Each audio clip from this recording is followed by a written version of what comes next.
They say happiness loves silence. But my happiness always preferred order. 9 o'clock a.m., the gym. 11 o'clock a.m. work emails. 2 o'clock p.m. a light lunch, and in the evening, a home that smells of fresh pastries and expensive perfume. My life is like a perfectly tuned Swiss watch. I'm almost 40, but when I look in the mirror after another visit to the esthetician, I see a woman who looks better than she did at 25. I have everything that's considered a success. 2 wonderful children who are becoming independent. A cozy house, and a husband that my friends dream about. Andrew is my rock. We've been together since high school. You know, it's that story they tell at anniversaries. First crush, first kiss, first shared struggles. Andrew was my first, and my only. While my friends in college were switching boyfriends, dealing with betrayals and painful breakups, I just lived in my safe little cocoon. He was my entire universe, emotionally, intellectually, and sexually. I never wondered if it could be any other way. Why look for different water if the spring you drink from is pure and steady? Our intimate life, it's like a well-known melody. We know every note, every transition, every breath of one another. Of course, that wild passion from the early days, when we couldn't keep our hands off each other in rented apartments, is gone.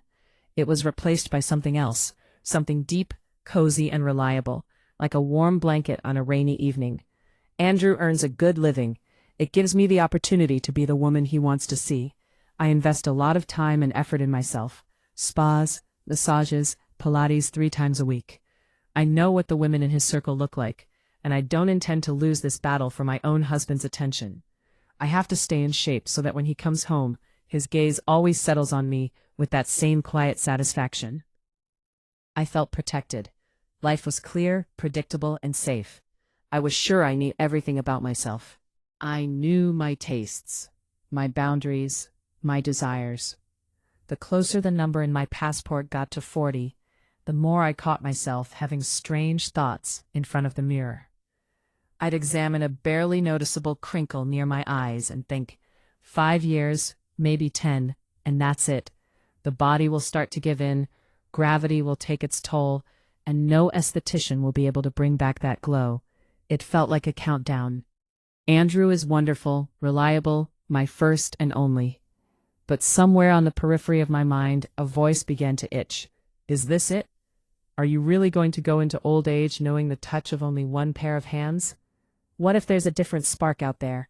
A different electric charge, the kind you've only read about in books. It wasn't a lack of love for my husband.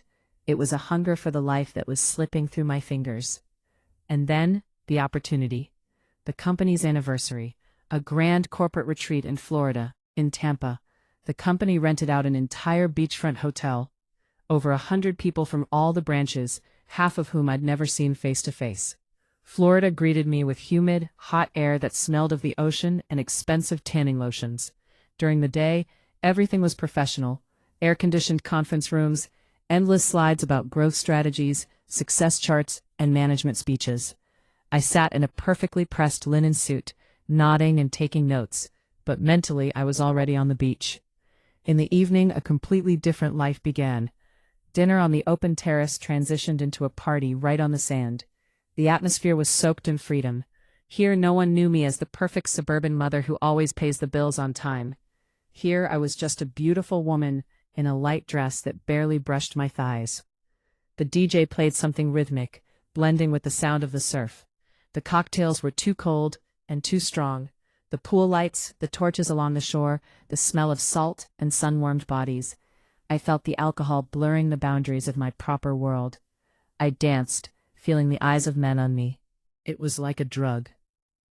At home, I was used to Andrew's gaze, the gaze of an owner, calm and confident. But here were the gazes of predators, the gazes of strangers who didn't know my story. I felt young, dangerous, and for the first time in my life, absolutely free of obligations. You don't look like someone who enjoys sales charts. I heard a low voice behind me as I stepped to the bar for another margarita. I turned around. He was a guy from the California office, maybe a few years younger than me, with a cocky smile and eyes that scanned me without a shred of shame. In my perfectly tuned watch, something broke. My heartbeat stopped matching the rhythm of the ticking second hand. There were 2 nights left, and I already knew I wasn't going to let this chance to try something else slip away. Florida doesn't tolerate hesitation. It drinks in your uncertainty and dissolves it into the sound of the ocean. That night, I wasn't Andrew's wife or the mother of 2 teenagers. I was just a woman named Elena, who for the first time in 2 decades, allowed herself to be elemental.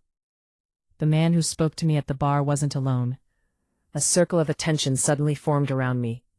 Several colleagues from other branches, witty jokes, compliments I had grown unaccustomed to. But with him, Mark, it was different. He didn't try to impress me with stories about his career. He just looked at me, as if I were the most interesting mystery on that coast. Under the influence of the intoxicating air, the rhythmic music, and the 3rd margarita, the world around me became soft and pliable. We found ourselves at the very edge of the beach, where the party lights turned into distant stars.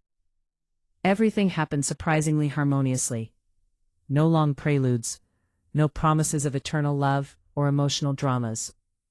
It was a night of pure, primal sensations. Everything was new: the scent of a different man, the taste of different skin, the rhythm of different movements. It was like hearing raw, unrefined jazz after 20 years of listening to the same, albeit beautiful, classical symphony.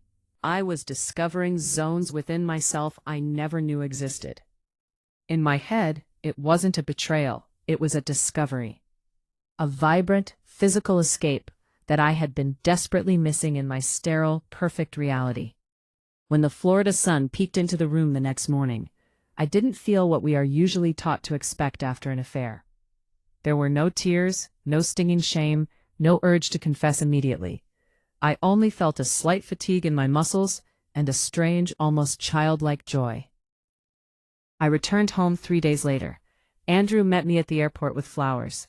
He hugged me, and I felt his familiar scent, the smell of home and safety. I kissed him quite sincerely. Now, in the evenings, when the kids are asleep and my husband and I are sitting on the terrace with a glass of wine, my mind often drifts back to that night in Tampa. I look at my hands and think about these 20 years. For 20 years, I was perfect. I was faithful, loving, and predictable. I built this castle brick by brick. Did I deserve this one weekend, this short vacation from my own flawlessness? Many would call me cynical. Perhaps I am. But this secret didn't destroy our marriage. On the contrary, it made me calmer.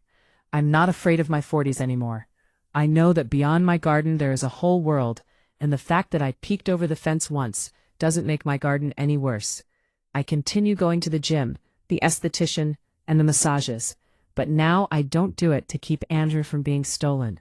I do it for the woman who, that night in Florida, felt alive.